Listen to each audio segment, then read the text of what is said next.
आज का लतीफ़ा। जंगल में एक चीता चर्स पीने की तैयारी कर रहा था कि अचानक चूहा आ गया और बोला, भाई नशा छोड़ दो, ज़िंदगी बहुत प्यारी है। आओ मेरे साथ, देखो जंगल कितना खूबसूरत है। चीते को चूहे की बात अच्छी लगी। वो चर्स छोड़कर साथ हो लिया।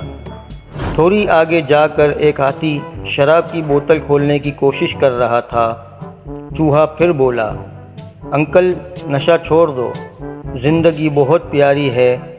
आओ मेरे साथ, देखो जंगल कितना खूबसूरत है। हाथी को चूहे की बात भा गई और वो भी साथ चल पड़ा।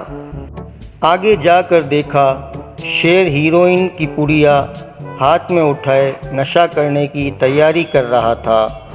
चूहा उसके पास गया और बोला, ओ जंगल के बादशाह, नशा वशा छोड़ो, ज़िंदगी बहुत प्यारी है। आओ मेरे साथ, देखो जंगल कितना खूबसूरत है। शेर ने चूहे को गुस्से से देखा और ज़ोर से एक थप्पड़ रसीद किया।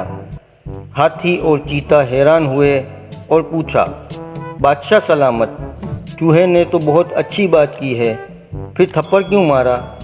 शेर बोला, ये कमीना भंग पीकर दूसरों को सारी रात घुमाता रहता है।